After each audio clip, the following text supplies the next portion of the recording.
The pressure is high all of the days before a World Cup race, but stress for the start tops everything.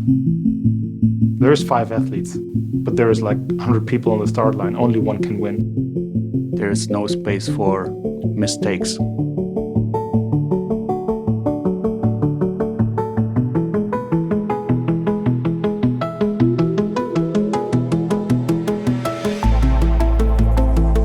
Here is probably taking pride of place in my office is a picture of my dad from 1947. He used to organise bike races, and that's his bike that he then gifted to me. So in 1947, they would do time trial downhills to set the grid for their speedway races. I guess pretty much 50 years later, I was racing this bike up here. We pretty much raced the same bikes, downhill and cross country back in the day. It's kind of hard to imagine. So yeah, different sport now to what it was 20 years ago. These bikes just soak everything up, and so it allows the riders to push more, go faster, find their limits. From brand side is the first idea for a new bike, and with this idea we sit together with R&D, present it, and they then tell her you are totally crazy, it's not doable, or you get a super new product. We didn't make it easy for ourselves to come out with the Lector FS. When looking at cross-country bikes, most of the bikes out there, they are simply designed to be the most lightweight possible suspension setup. We decided to go a different way.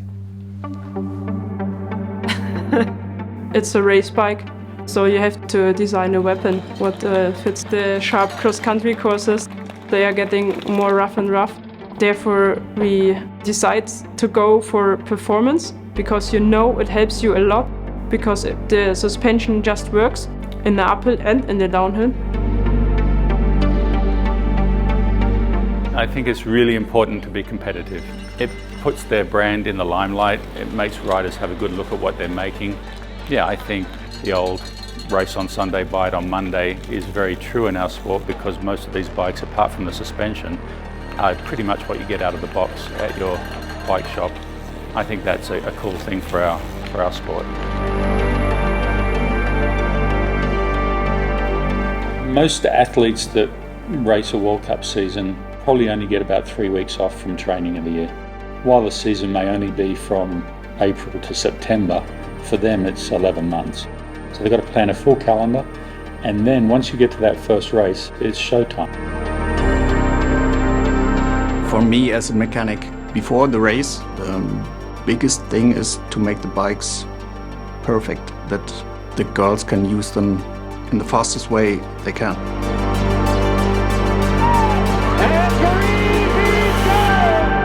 As a sport, it's a very physical discipline. You've got to be very committed to your training to be able to do well at it. On top of that, you need to be able to race at a very high pace, but also be very good on man-made and natural obstacles. You've got to avoid punctures, you've got to listen to your bike, know what's going on, manage your nutrition.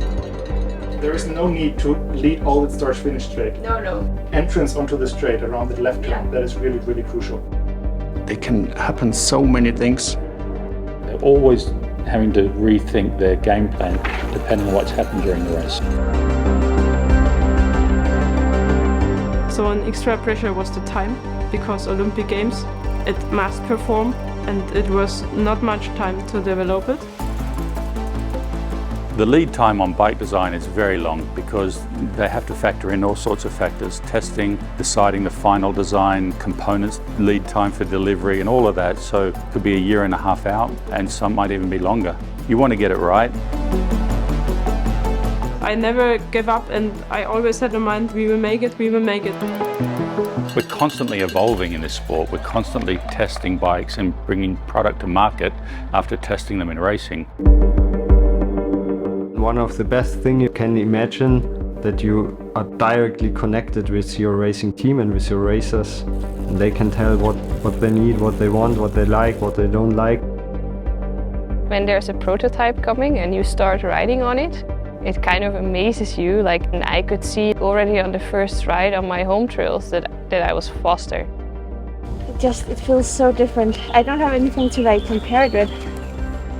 There is nothing that we have to change right now. Yeah. Just ride for a bit longer. Yeah. And figure out what feels comfortable for you.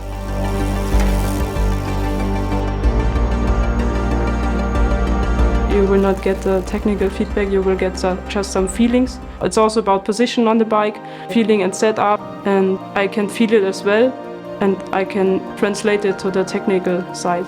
And what does it mean? What do we need?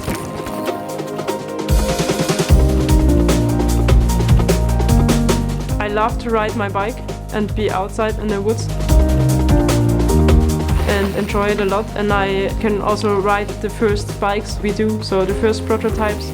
Everyone in the development department is burning for it, to ride it when the first product is coming. So it's an amazing feeling to see what's growing and go out and test it. And yeah, when you can feel it, what works good, what makes you fast, you can design a good bike. When you see how they win, it was like goosebump feeling. That's amazing.